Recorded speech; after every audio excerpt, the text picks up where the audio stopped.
Praise the Lord. இந்த 16வது நாளிலும் உங்களை அன்போடு வரவேற்கிறேன். தெய்வீக சுகத்தை பற்றி ஒவ்வொரு நாளும் நாம் தியானித்து வருகிறோம். இந்த வீடியோ முதல் முறையா பார்க்குறவங்க நீங்க சப்ஸ்கிரைப் பண்ணுங்க, இதை மற்றவர்களுக்கும் ஷேர் பண்ணுங்க. இந்த வார்த்தை அநேகரை பலப்படுத்தட்டும், அநேகரை விடுதலையாக்கட்டும். தொடர்ச்சியாக தெய்வீக சுகத்தை பற்றி தியானித்துக் கொண்டிருக்கிறோம். அதுல நான் சொல்லுகிறேன், தேவன் நம்முடைய பரிகாரி, நம்முடைய வைத்தியர், நம்மை சுகமாக்குகிறவர். அவருடைய வார்த்தை தான் மருந்து என்று உங்களுக்கு நான் கற்றுக் கொடுத்து கொண்டிருக்கிறேன். கர்த்தருடைய வார்த்தைக்கு சுகமாக்குகிற வல்லமை இருக்கிறது. ஸோ இந்த நாளிலும் ஒரு விஷயத்தை நம்ம புரிந்து கொள்ள போறோம். கர்த்தருடைய வார்த்தையை நான் என்னுடைய இருதயத்திற்கு கொண்டு போய் நான் தியானிக்கும் போது அடுத்தது நான் செய்ய வேண்டிய ஒரு காரியம் என்ன? ஒரு வசனத்தை உங்களுக்கு வாசிக்கிறேன். எபிரேயருக்கு எழுதின நிருபம் 10ஆம் அதிகாரத்தின் 23வது வசனத்தை உங்களுக்கு நான் வாசிக்கிறேன். அல்லாமலும் நம்முடைய நம்பிக்கையை அறிக்கையிடுகிறதில் அசைவில்லாமல் உறுதியாய் இருக்க கடவும் வாக்குத்தத்தம் பண்ணினவர் உண்மை உள்ளவராய் இருக்கிறாரே. நம்முடைய நம்பிக்கையை, நம்முடைய விசுவாசத்தை, நம்முடைய புரிதலை அறிக்கையிடுவதில் அசைவில்லாமல் உறுதியாய் இருக்க கடவும். ஒரு விஷயத்தை நாம் செய்ய வேண்டும் என்று வேதம் சொல்லுகிறது. ஆண்டவர் தான் பரிகாரின்னு நம்புறீங்க, அவருடைய வார்த்தை சுகமாக்குகிற வல்லமை இருக்கிறது என்று நம்புகிறீர்கள். அதை அசைவில்லாமல் உறுதியாய் அதையே சொல்லி கொண்டிருங்கள். பல நேரங்கள்ல நம்முடைய பலவீனத்திற்கு, நம்முடைய சுகத்தை நாம் பெற்றுக்கொள்ள தடையா இருக்கிற மிகப்பெரிய விஷயம் என்னன்னா சந்தேகம், டவுட், அவிசுவாசம்னு கூட சொல்லலாம். நான் விசுவாசிக்கிறேன், ஆனாலும் அவ்வப்போது எனக்குள்ள ஒரு சந்தேகம் வந்துருது. நான் நம்புறேன் ஆண்டவர் எனக்கு அற்புதம் செய்வார்னு. ஆனா என்னுடைய வழியை பார்க்கும்போது, என்னுடைய வேதனையை பார்க்கும்போது, டாக்டர்ஸுடைய ரிப்போர்ட்டை பார்க்கும்போது, மருத்துவர்கள் பேசுவதை கேட்கும்போது எனக்குள்ளே ஒரு பயம் வருகிறது அப்படின்னு சொல்லி சந்தேகப்படுகிறோம். இன்றைக்கு ஒரு விஷயத்தை வேதத்திலிருந்து கர்த்தர் நமக்கு கற்றுக் கொடுக்கிறார். உன்னுடைய நம்பிக்கையை, உன்னுடைய விசுவாசத்தை அறிக்கையிடுகிறதில் அசைவில்லாமல் உறுதியா இருக்கணும். ஏன்னா வாக்குத்தத்தம் பண்ணினவர் உண்மை உள்ளவர். ஆண்டவருடைய வார்த்தையில் இருக்கிற வல்லமை உண்மை உள்ளது. அது ஒரு நாளும் மாறாது. நமக்கு சுகம் கொடுக்கிறேன் என்று சொன்ன தேவன் உண்மை உள்ளவர். அவர் வார்த்தையில் வாக்கு மாறாத தேவனா இருக்கிறார். அப்படிப்பட்ட தேவனை விசுவாசிக்கும் போது உங்களுடைய விசுவாசத்திலும் நீங்க தளர்ந்து போயிட வேண்டாம், சந்தேகப்பட வேண்டாம். அசையாமல் உறுதியாய் நீங்கள் அதையே அறிக்கை செய்யுங்கள். அப்போ ஒரு தேவ பிள்ளை தங்களுடைய வாயில சுகத்தையே பேசுங்கள், உங்களுடைய விசுவாசத்தை அறிக்கை செய்யுங்கள். சில நேரங்கள்ல பாருங்க, நம்முடைய விசுவாசத்தை குலைப்பது போன்ற சூழ்நிலைகளை பார்க்கிறோம், கேட்கிறோம். நம்மை சுற்றி இருக்கிறவர்கள் எதிர்மறையாய் பேசுகிறதை பார்க்கிறோம். மருத்துவர்களுடைய அறிக்கை சில நேரங்கள்ல எதிர்மறையாய் கூட இருக்கலாம். ஒரு விஷயத்தை நம்ம நல்லா புரிஞ்சுக்கணும். உண்மை வேறு, சத்தியம் வேறு. இந்த இடத்துல உங்களுக்கு வியாதியே இல்லைன்னு நீங்க மறுக்கணும்னு நான் சொல்லலை. வியாதி இல்லைன்னு பொய் சொல்லுங்கன்னு நான் சொல்லலை. வலி இல்லைன்னு உங்க பொய் சொல்லுங்கன்னு சொல்லலை. வலி இருக்கிறது உண்மையா இருக்கலாம், வியாதி இருக்கிறது உண்மையா இருக்கலாம், மருத்துவர்கள் நமக்கு காட்டுகிற அவங்களுடைய ரிப்போர்ட்ஸும் உண்மையா இருக்கலாம். ஆனால் உண்மையை பார்க்கிலும் மிக சக்தி வாய்ந்த, மிக வல்லமையானது என்னன்னா சத்தியம். எங்கெல்லாம் ஃபேக்ட் இருக்கோ அங்கெல்லாம் ட்ரூத் அப்படின்னு ஒண்ணு இருக்கு. ஃபேக்ட் உண்மைதான், ஆனா ட்ரூத் வரும்போது ஃபேக்ட் தோத்து போயிரு.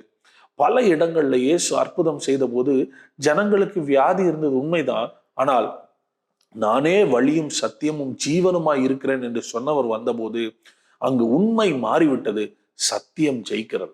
இன்றைக்கு நம்முடைய சரீரத்துல ஒருவேளை நீங்கள் வலியோடு இருக்கிறது உண்மைதான், வேதனையோடு இருக்கிறது உண்மைதான், தூக்கம் இல்லாமல் இருப்பது உண்மைதான், மாற்றங்கள் ஒன்றும் தெரியாமல் இருக்கிறது உண்மைதான், மருத்துவர்களுடைய டெஸ்ட் ரிப்போர்ட்ஸ் கூட உண்மைதான். ஆனால் உங்களுடைய நம்பிக்கை உண்மையின் மேல் அல்ல, சூழ்நிலையின் மேல் அல்ல, உங்களுடைய அனுபவத்தின் மேல் அல்ல, கர்த்தருடைய வார்த்தையாகிய சத்தியத்தின் மேல் உங்கள் நம்பிக்கையை வைத்து அதையே அசைவில்லாமல் உறுதியாய் அறிக்கை செய்யுங்கள். Keep on confessing the word. வார்த்தையை உறுதியாய் அறிக்கை செய்யுங்கள். பாருங்க, நாம உடல்நிலை சரியில்லாத இருக்கிற போது நமக்கு மருத்துவர்கள்ட்ட போனோம்னா நமக்கு மருந்துகள் கொடுக்குறாங்க. இப்ப மருந்தை எடுத்த உடனே எனக்கு சரியாயிருச்சா அப்படின்னா இல்ல, சரியாவதில்லை. அப்ப நம்ம என்ன பண்றோம் அப்படின்னா, என்னுடைய சரீரத்துல சிம்டம்ஸ் குறையலனாலும் நான் மருந்துகளை தொடர்ந்து எடுத்துக்கொண்டே இருக்கிறேன். காலையில ஒரு மருந்து சாப்பிட்றேன், இன்னும் சரியான மாதிரி தெரியல, ஆனா மத்தியானம் ஒரு மருந்து சாப்பிட்றேன், மறுபடியும் நைட் ஒரு மருந்து சாப்பிட்றேன். ஆனா வார்த்தையை அறிக்கை செய்யும் போது மாத்திரம் நம்ம என்ன செய்கிறோம்னா, ஒரு முறை செய்து பார்க்கிறோம், எந்த மாற்றமும் தெரியவில்லை என்றால் அறிக்கை செய்வதை நிறுத்தி விடுகிறோம். இல்லை, நீங்கள் என்ன செய்யணும், தொடர்ந்து அற்புதத்தை பார்க்கிற வரைக்கும் வார்த்தையை அறிக்கை செய்வதில் அசைவில்லாமல் உறுதியாக இருங்கள். தெய்வீக சுகத்தை பற்றிய வார்த்தை பேசுங்கள், அதையே தியானியுங்கள், சிந்தியுங்கள், யோசியுங்கள், அதையே பேசுங்கள். எப்படி நம்ம சரியாகலைன்னா மருந்துகளை தொடர்ந்து எடுக்கிறோம். மருத்துவர்கள் சொல்லிடுறாங்க 3 நாட்கள், 5 நாட்கள், 10 நாட்கள் இதை நீங்கள் தொடர்ந்து எடுக்க வேண்டும். அப்ப தொடர்ந்து எடுத்தா ஒரு சேஞ்ச் வருதுல்ல. வார்த்தையை தொடர்ந்து நீங்கள் விசுவாசித்தால், தொடர்ந்து நீங்கள் அறிக்கை செய்கிறதுனால் உங்களில் அந்த வார்த்தை கிரியை செய்ய தொடங்குகிறது. இல்லைன்னா என்ன நடக்குதுன்னா சந்தேகத்துக்கு இடம் கொடுத்துடுறோம். சந்தேகம் உள்ளே வரும்போது நாம் வார்த்தையை விட்டு பயத்தின் பக்கம் போயிடுறோம். நமக்கு இன்னும் வியாதியை குறித்த பயம் அதிகரித்து விடுகிறது. அப்போ இன்றைக்கு ஒரு விஷயத்தை நீங்க நல்லா புரிஞ்சுக்கோங்க. நம்ம நம்புறோம் ஆண்டவர் நம்மை சுகமாக்குறார், வார்த்தைக்கு வல்லமை இருக்கிறது, எல்லாம் ஓகே, நமக்கு தெரியும்.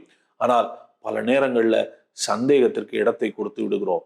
நம்முடைய கண்கள் நம்முடைய உணர்வுகளை பார்த்துருது. நமக்கு இருக்கிற பிரச்சனையை பார்க்கறதுனால வார்த்தையை நம்பாமல் நம்மளுடைய உணர்வுகளை நம்ப ஆரம்பிச்சிடும். உணர்வுகளை நம்புறதுனால பயம் அதிகரிக்கிறது, விசுவாசம் குறைகிறது. ஸோ உங்களுடைய மனதுல கர்த்தர் மேல் இருக்கிற விசுவாசத்தை, நம்பிக்கை அறிக்கை பண்ணுகிறதில் அசைவில்லாமல் உறுதியாயிருங்கள். ஏன்னா வாக்குத்தத்தம் பண்ணின ஒரு உண்மை உள்ளவர். இன்னொரு விஷயம், இப்படிப்பட்ட சூழ்நிலையில சந்தேகத்தை உருவாக்குகிற மாதிரி, உங்களுக்குள்ள சந்தேகத்தை கிளப்புகிற மாதிரி இருக்கிற சூழ்நிலைகளையும் மனிதர்களையும் நீங்கள் தள்ளி வைக்க வேண்டும். நிறைய நேரங்கள்ல பாருங்க, நமக்குள்ள ஒரு விசுவாசம் இருக்கும், சுகமாகணும், கர்த்தர் என்னை சுகப்படுத்துவார் அப்படின்ற ஒரு விசுவாசத்துல நீங்க இருப்பீங்க. ஆனா உங்களை சுத்தி இருக்கிறவங்க அதே விசுவாசத்தில் இருப்பாங்களான்னா இல்ல. பல நேரங்கள்ல நமக்குள்ள பயத்தையும் எச்சரிப்பையும், நமக்கு நல்லது செய்யறோன்ற பேர்ல வார்த்தைக்கு மாறான, சத்தியத்திற்கு மாறான, தேவனுடைய சுகமளிக்கிற வல்லமைக்கு மாறான வார்த்தைகளை பேசி நம்மை பயப்படுத்தி நமக்குள் சந்தேகத்தை விதைத்து கொண்டே இருப்பார்கள். அவர்கள் யாரா இருந்தாலும் சரி, நெகட்டிவா பேசுற, கர்த்தருடைய வார்த்தைக்கு எதிராய் பேசுகிற, நம்பிக்கை கொடுக்காமல் இருக்கிற எல்லா வார்த்தைகளையும் நீங்கள் உங்கள் வாழ்க்கையில தள்ளி வைக்க வேண்டும். Keep your self safe. உங்களை நீங்கள் பாதுகாப்பாக வைத்துக் கொள்ளுங்கள். நீங்க பாருங்க, ஒரு நாள் ஒரு தேவாலய தலைவன் தன்னுடைய மகள் வியாதியாய் இருக்கிறாள், அவளுக்கு இயேசு வந்து அவளை சுகமாக்க வேண்டும் என்று இயேசுவை அழைத்து கொண்டு போகும்போது போகின்ற வழியிலேயே வீட்டிலிருந்து ஒரு செய்தி வருகிறது, பிள்ளை மரித்து விட்டாள். அந்த செய்தியை கேட்ட உடனே அந்த ஏரியால வைப்ரேஷனே மாறுது, பயம் வந்து விடுகிறது. உடனடியாக இயேசு அந்த தகப்பனை பார்த்து சொல்லுகிறார், பயப்படாதே, விசுவாசம் உள்ளவனாயிரு. பயம் விசுவாசத்தோட கலந்துச்சுன்னா அங்க சந்தேகம் வந்துருது. பயம் டாமினேட் பண்ணுது. அதை கேட்காத, அவங்க சொல்றதை கேட்காத, நான் சொல்றது கேளு, என்னால முடியும்னு நினைச்சுதானே வந்த. Keep on believing. நீ தொடர்ந்து அந்த நம்பிக்கையில இரு, பிள்ளையை நான் எழுப்பி விடுவேன் என்று சொல்லுகிறார். இன்றைக்கும் வலி இருக்கு, வேதனை இருக்கு, வியாதி இருக்கு, ரிப்போர்ட் சொல்லுது எனக்கு முடியாது, என்னுடைய சரீரத்தில் இவ்வளவு பலவீனங்கள் இருக்குது, இது எல்லாம் உண்மையா இருக்கலாம். ஆனா அதை பார்க்கிலும் வல்லமை உள்ள தேவனுடைய வார்த்தையாகிய சத்தியத்தை எடுத்து அதை தியானித்து அதை விசுவாசித்து உங்கள் நம்பிக்கையை அறிக்கை செய்வதில் அசைவில்லாமல் உறுதியாயிருங்கள். ஏனென்றால் வாக்குத்தத்தம் பண்ணினவர் உண்மை உள்ளவராயிருக்கிறார். இதைத்தான் நம்ம பிராக்டிஸ் பண்ணணும். என்னுடைய கண்கள், என்னுடைய வாய் கர்த்தருடைய வார்த்தையை பேசணும், கர்த்தருடைய வார்த்தையை பார்க்கணும்.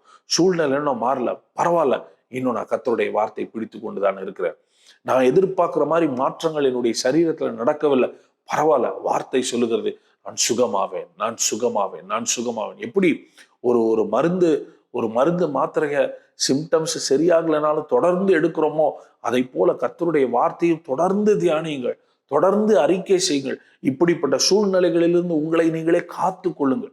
நீங்க இருக்கிற அட்மாஸ்பியர் ரொம்ப முக்கியம். யார் உங்களோடு பேசி கொண்டிருக்கிறார்கள், உங்களிடத்தில் பேசப்படுகிற வார்த்தை ரொம்ப முக்கியம். உங்களிடத்தில் பேசப்படுகிற வார்த்தை உங்கள் விசுவாசத்தை அதிகரிக்கிறதா அல்லது உங்களுக்குள் சந்தேகத்தை உருவாக்குகிறதா? சந்தேகத்தை உருவாக்குகிற போல வார்த்தைகளை எல்லாம் விட்டு நீங்கள் விலகி இருக்க வேண்டும். அவருடைய வார்த்தையை உறுதியாய் பற்றி கொள்ளுங்கள். உங்கள் கண்கள் பார்க்கிற இடத்துல ரிப்போர்ட்ஸையே எடுத்து திரும்ப திரும்ப பார்த்துட்டு இருக்காதீங்க, வசனத்தை பாருங்க. மருத்துவர்கள் சொன்னதே யோசிச்சுட்டு இருக்காதீங்க, கர்த்தருடைய வார்த்தையை யோசிச்சு பாருங்க. இந்த இடத்துல உங்களுக்கு உதவியா இருக்கிற மாதிரி சில விஷயத்தை செய்யணும்னா பைபிள்ல இருக்கிற ஹீலிங் ஸ்கிரிப்சர்ஸ் எடுத்து படிங்க. பல இடங்கள்ல அநேக மனிதர்களை இயேசு சுகமாக்கினதை வேதத்தில் எழுதி வைக்கப்பட்டிருக்கிறது. அதை எடுத்து படிங்க. எப்படி கஷ்டப்பட்டுட்டு இருந்தாங்க, இயேசு அவர்களை எப்படி சுகமாக்கினார் என்கிற பகுதிகளை எடுத்து படிக்கும்போது உங்களுக்குள்ள ஒரு தைரியம் வரும்.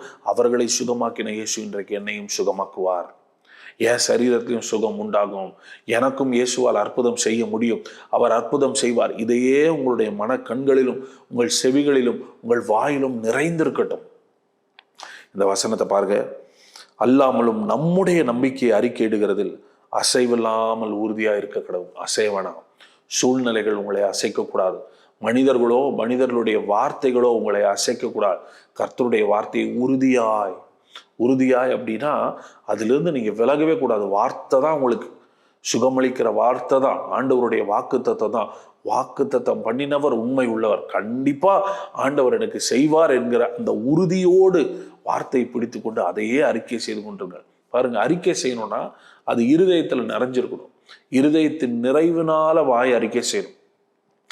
நிறைய நேரங்கள்ல இருதயத்துல விசுவாசம் இல்லாம, நம்பாம, புரிஞ்சுக்காம, வார்த்தை இருதயத்துக்கு கொண்டு போகாம வாயில மாத்திரம் அறிக்கை செய்யறோம். இல்ல, இருதயத்துக்கு நான் நேற்றைய தினத்துலலாம் உங்களுக்கு சொன்னது போல உங்கள் இருதயத்துக்குள்ள வார்த்தை போய் அது உங்க இருதயத்தை நிறைச்சு உங்க வாயில வரணும். கர்த்தர் என்னை சுகமாக்குவார், என் வியாதி மறையும், என் வேதனை நீங்கி நான் சுகமாய் இருப்பேன், நான் ஆரோக்கியமாய் இருப்பேன், நான் நீடித்த நாட்களாய் வாழ்ந்திருப்பேன், நான் அநேகருக்கு ஆசீர்வாதமாய் இருப்பேன், நான் வலி வேதனை இல்லாத வாழ்க்கை வாழ்வேன். இதெல்லாம் நீங்க உங்க இருதயத்தின் நிறைவிலிருந்து பேச தொடங்க. தொடர்ந்து அசைவில்லாமல் that word is very important. உறுதியா இருக்கணும், அசைவில்லாமல் இருக்கணும். எந்த சூழ்நிலையும் உங்கள் விசுவாசத்தை அசைக்க இடம் கொடுக்காதே. ஒருவேளை நேற்று கூட உங்களுக்கு நல்லா இருந்துச்சு, இன்னைக்கு உங்களுடைய ரிப்போர்ட் மோசமா வந்திருக்குன்னு சொன்னாலும் still hold on to the word. வார்த்தை உறுதியாய் பிடித்துக் கொள்ளுங்கள். அந்த வார்த்தை உங்களுடைய வாழ்க்கையில சரீரத்துல மிகப்பெரிய மாற்றங்களை கொண்டு வரும். ஸோ இதனால என்னோடு இணைந்திருக்கிறவங்க ஒவ்வொருவரையும் நான் வாழ்த்தி ஆசீர்வதிக்கிறேன். இந்த வீடியோவை நீங்க மற்றவர்களுக்கும் ஷேர் பண்ணுங்க. என்னோடு இணைந்து ஜெபியுங்கள். இந்த வார்த்தை உங்களுடைய வாயில நிலைத்திருப்பதாக. ஜெபிக்கலாம். அன்பின் பரலோக பிதாவே, இந்த நாளிலும் இந்த வார்த்தைகளை கேட்டுக்கொண்டிருக்கிற ஒவ்வொருவருக்காக நான் ஜெபிக்கிறேன். ஆண்டவரே, அவர்களுடைய நம்பிக்கையை அறிக்கையிடுகிறதில் அசைவில்லாமல் உறுதியா இருக்கிற கிருபை அவங்களுக்கு கொடுங்கப்பா. ஒரு நாளும் சூழ்நிலையோ மனிதர்களுடைய வார்த்தையோ மற்ற மனிதர்களுடைய அனுபவங்களோ இவர்களுடைய விசுவாசத்தை அசைக்கவே கூடாது. உறுதியாய் உம்முடைய வார்த்தை இவர்கள் பிடித்து கொள்ளட்டும். உம்முடைய வார்த்தையின் வல்லமையை சரீரத்தில் அனுபவிக்கட்டும். அதையே அவர்கள் அறிக்கை செய்யட்டும்.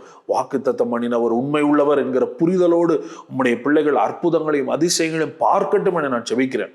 ஒருவேளை சரீரத்துல வலியோடு வேதனையோடு இருப்பாங்கன்னா இந்த நேரத்துல நான் ஜெபிக்கிறேன்ப்பா, அற்புதங்கள் நடக்கட்டும், அதிசயங்கள் நடக்கட்டும், அவருடைய வாழ்க்கையில சூழ்நிலைகள் மாறட்டும், அவர்களுடைய சரீரத்துல நம்முடைய வார்த்தையின் வல்லமை வெளிப்படட்டும்னு ஜெபிக்கிறேன்.